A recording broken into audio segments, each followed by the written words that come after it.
I like both ways. Okay. Not opposed.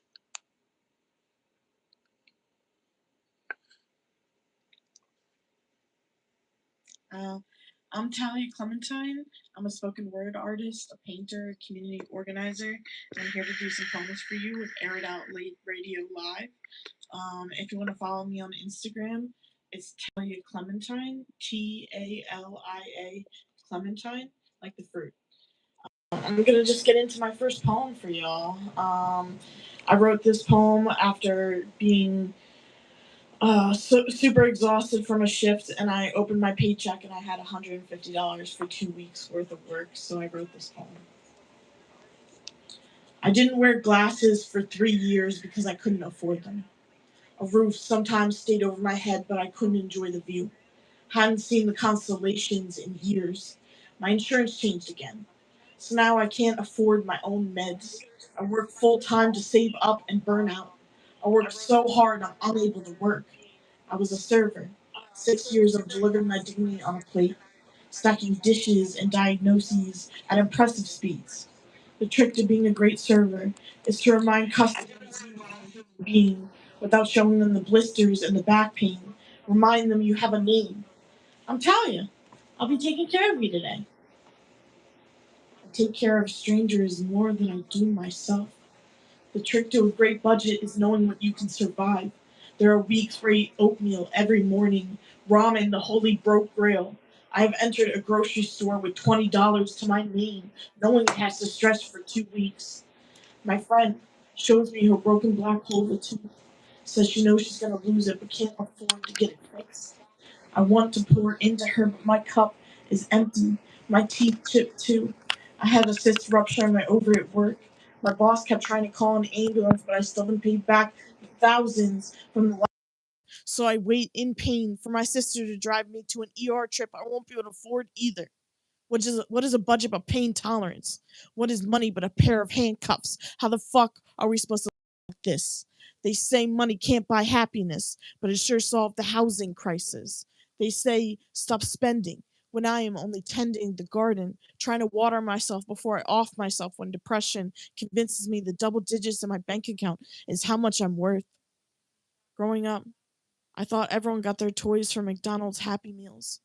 Thought it cozy to share one bed with two sisters and sometimes dad when his back couldn't take the couch anymore. We normalize poverty so the rich can stay rich. We bitch about a friend owing us money when the government is stealing from us every day. We say, wait your turn to climb the ladder, but everyone at the top keeps taking the rungs with them. Expect us to be their human pyramid. Got police waiting at the bottom for anyone who tries to stand up. Got policy in their pockets. Got the news by the neck, so their names are just they. Who is the enemy here? No, really, I still can't see. I have trouble seeing faces from a distance, so tell me, who is it killing me? Yeah, I feel that poem every time I perform it. It's 10. I know you think you've heard a lot of angry woman poems, but this one's about tits, so listen up and laugh along like you're in on it. The women of my family have a running debate.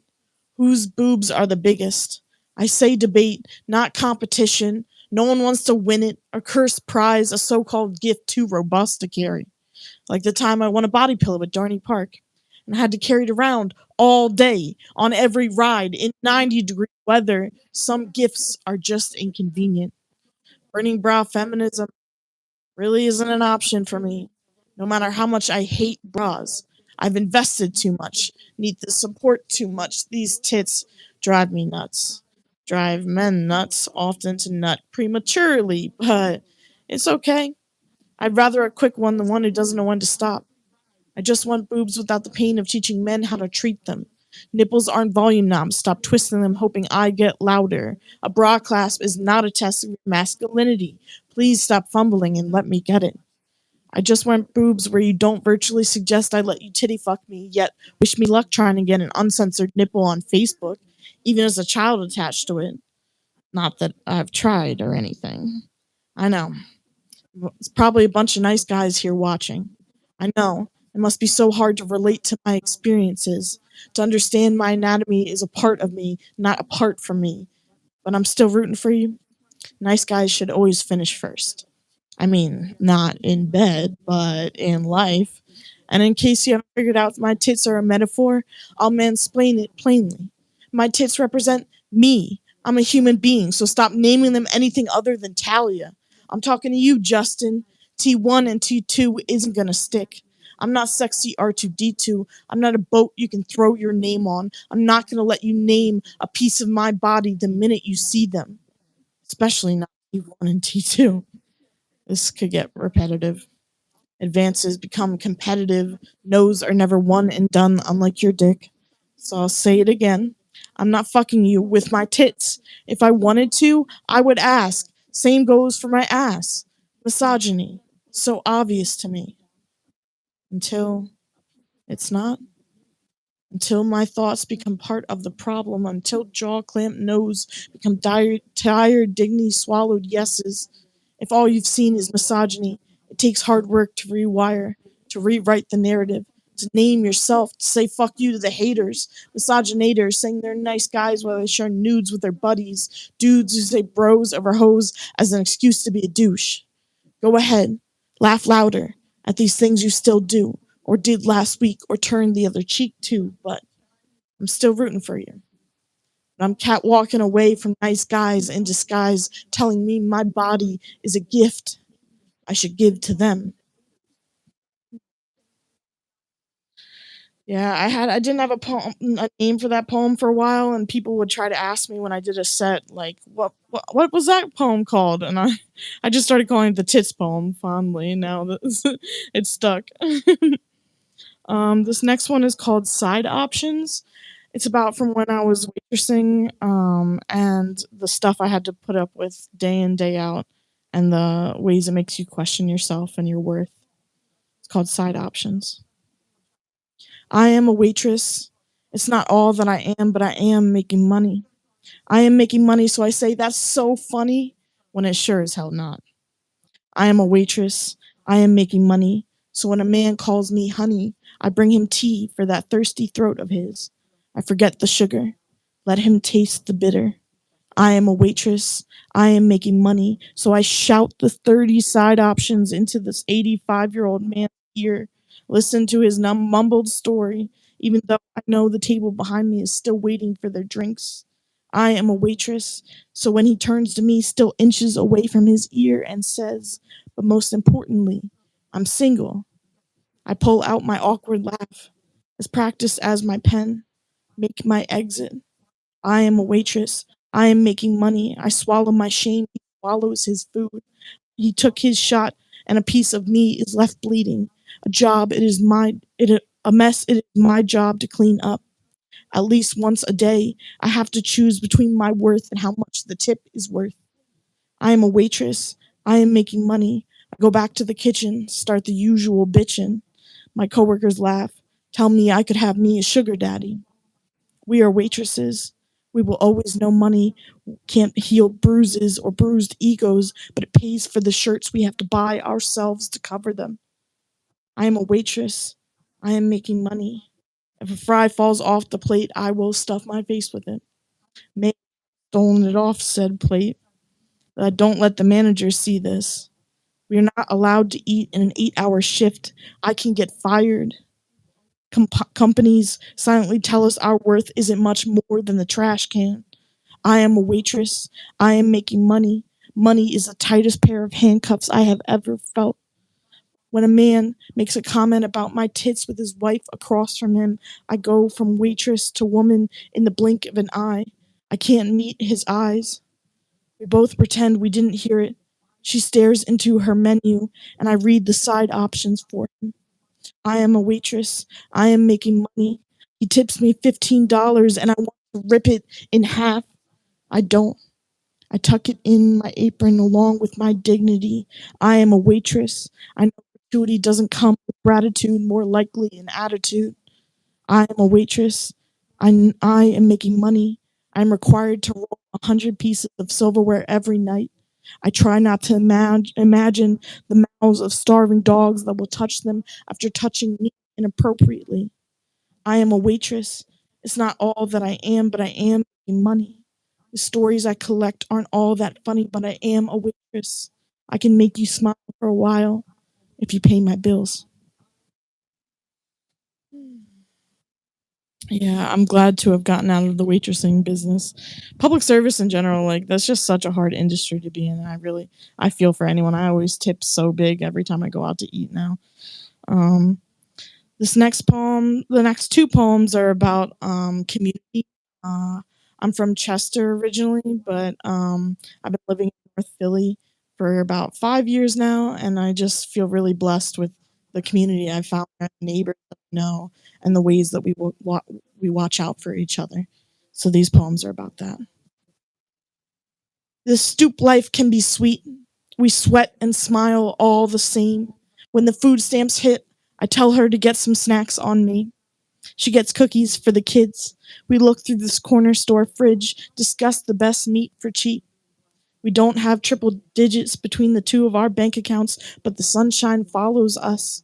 The hunger is there, our fridge is bare, but we smile every day, blow the blunt smoke away. Backwoods and alley cats, Amtrak and bus jobs, city jobs and a loyal family, stretch paydays and a sugar daddy. The block can love you back, but is ruthless. These streets have all our names if we don't take care. The bus fare, I got you. The steak rare, I got you. The food share, I got you. I'll care if they don't care. I'll carry your groceries with you. I'll remember your kid's favorite show. I'll lend you my oven for the weed brownies. I'll send you that job posting. I'll be gentle with the roasting. I want us both boasting of unlikely friends who live for the thrill, who know the best corner stores for Lucy's, who understand we don't need to be rich. This kind of community is kinship. If the ship's going down, I'm drowning next to you. If they come for me tomorrow, I won't ask for your sorrow. I just want them to say I was a team player and the team is worth playing for. The score doesn't matter if you're smiling. I see that dimple.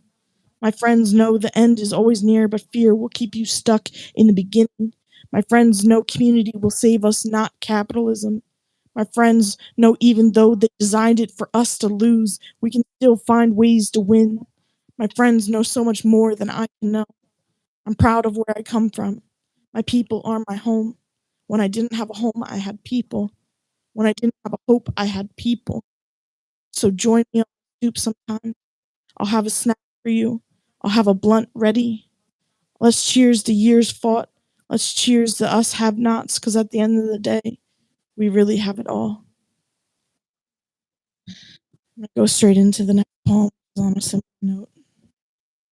Day's cream soda from the corner store is the reason for my smile today. Also, my neighbors know my name. Chase my trash can down the street when the wind gets disrespectful. Frank brings the weed, I bring the backwood. I roll us the fattest blunt I can. We smoke away the worries. An impromptu party on the block.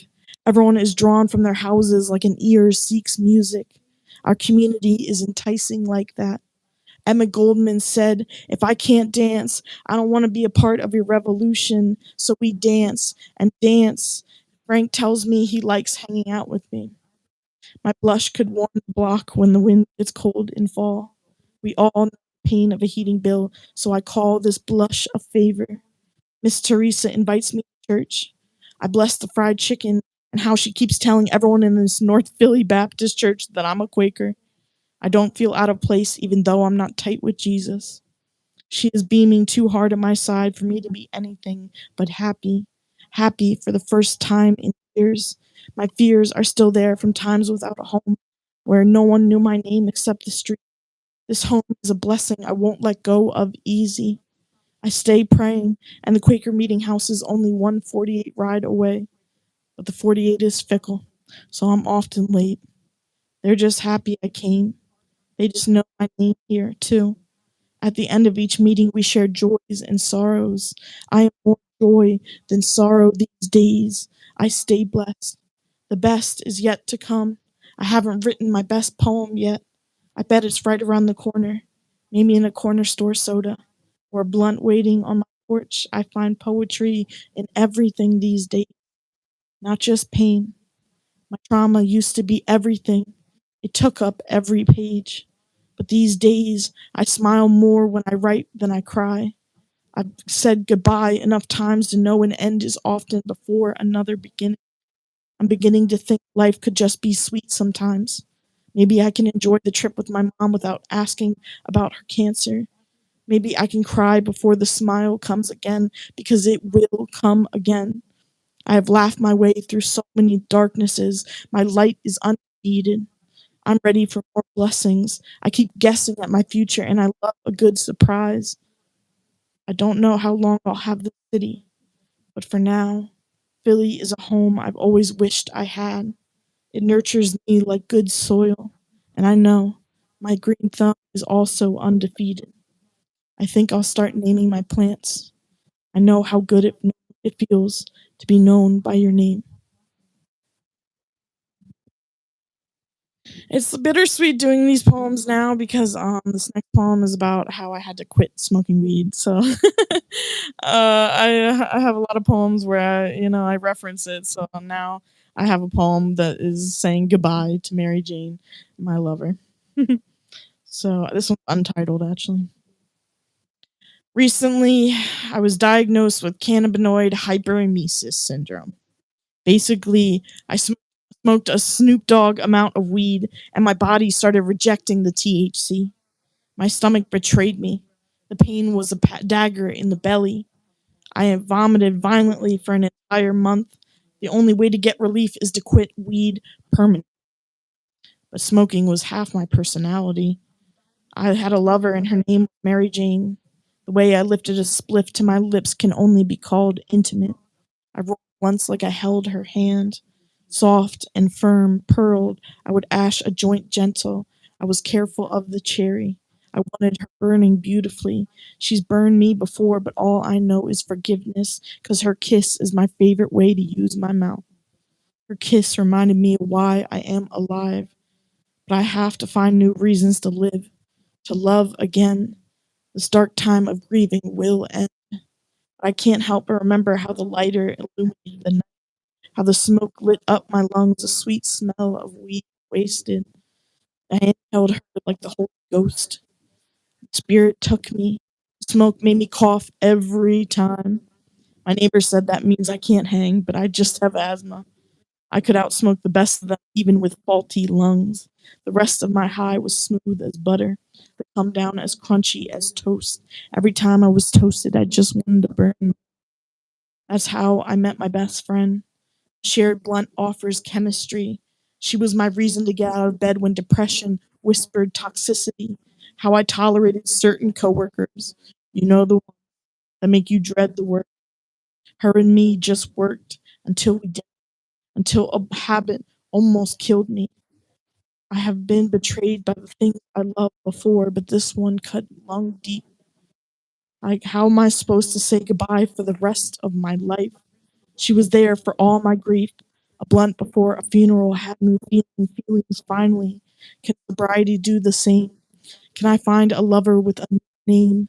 They say it's mind over matter, but in my mind, she mattered.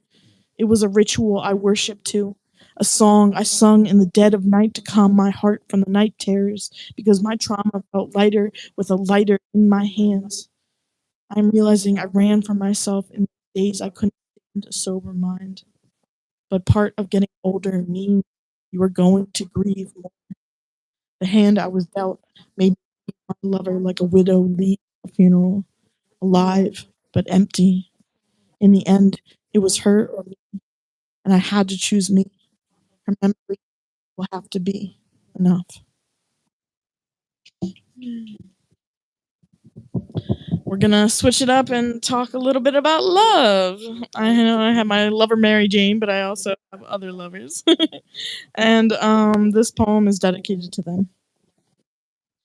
Called Sweater Weather. I paint on my good mascara because I know the way my eyes hypnotize him. I crave him whispering, I want to see that pretty face of yours in that voice, like butter being spread. I spread my thighs for him because he earned this. He is the breeze I can't stop thinking on a summer day in the middle of a heat wave. I moan his name like a sun melts a popsicle. all hot and sweaty and sticky, sweet wetness.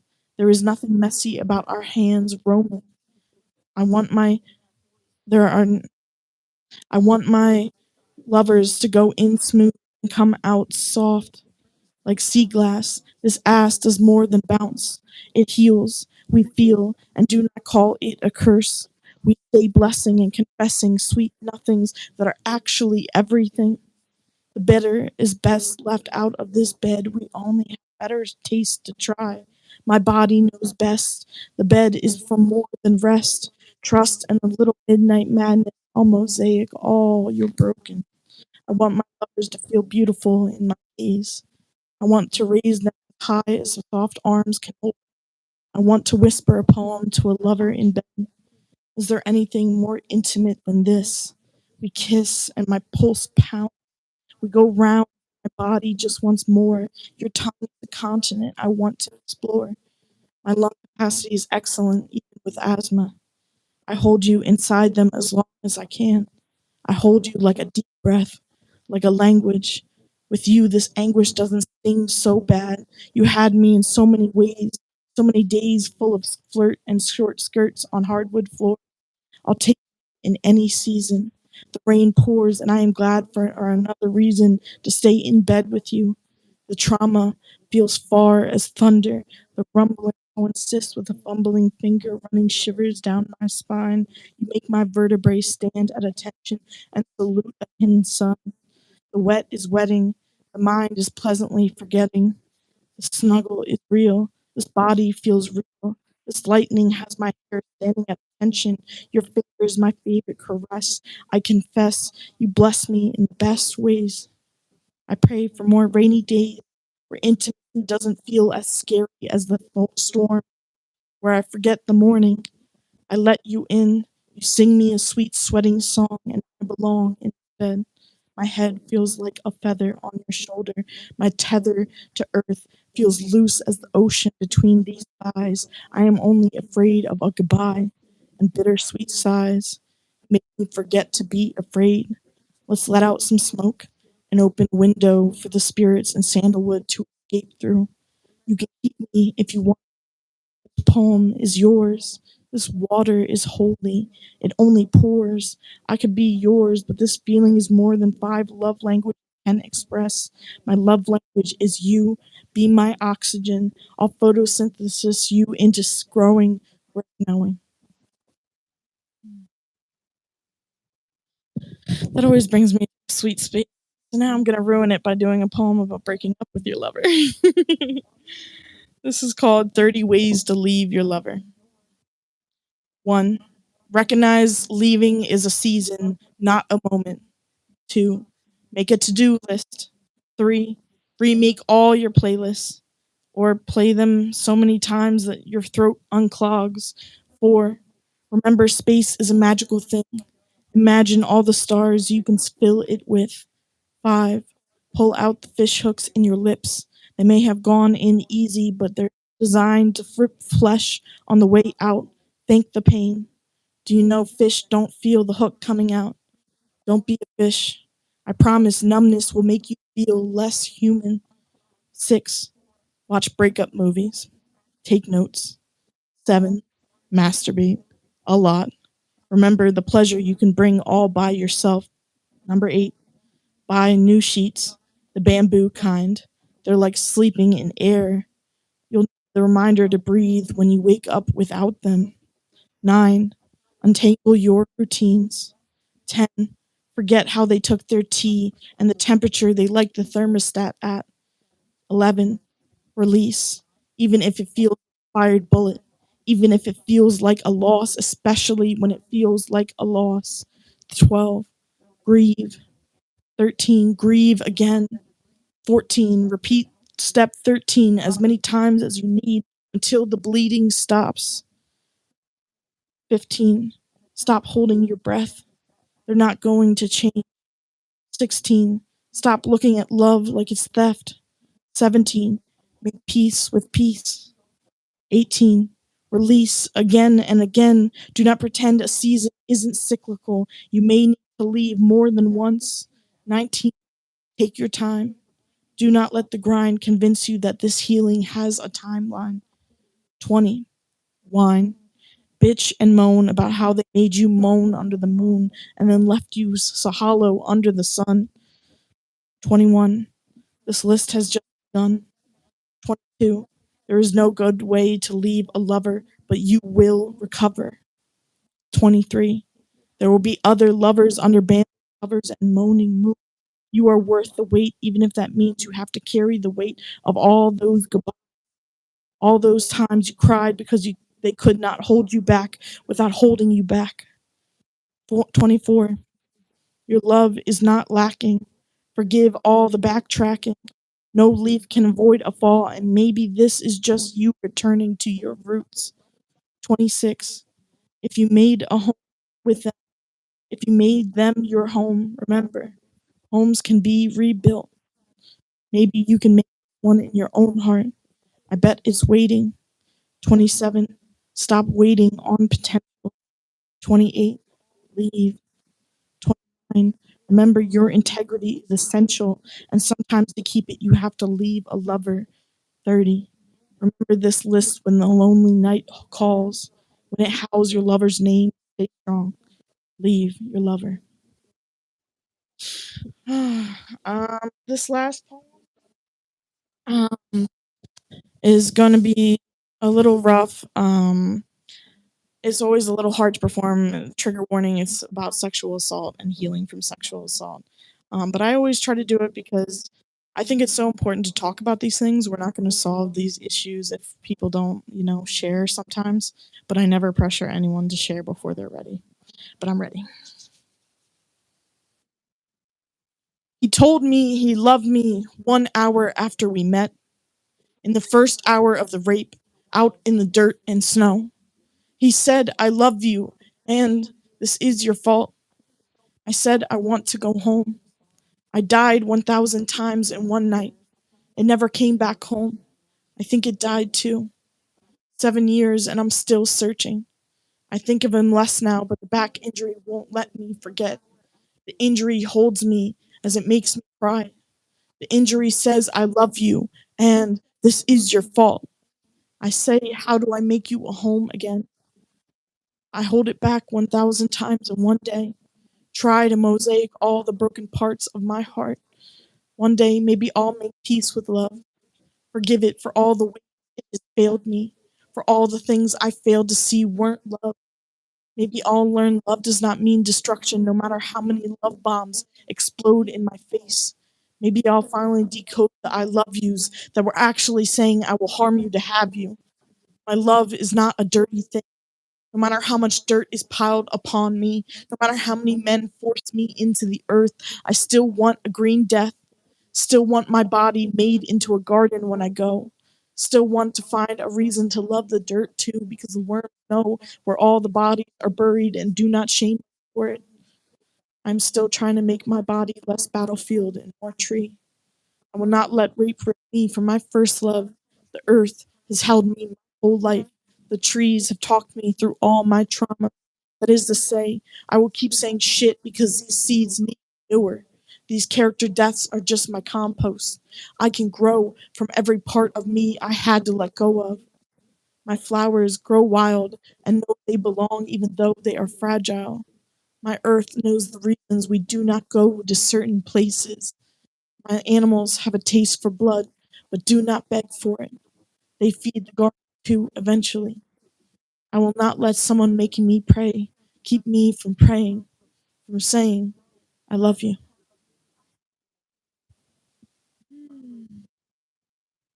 I like to end with that because I'm still hopeful after everything. Everything I talk about hasn't dragged me down. It's just uplifted me even more, and I just feel grateful to be here and for this opportunity.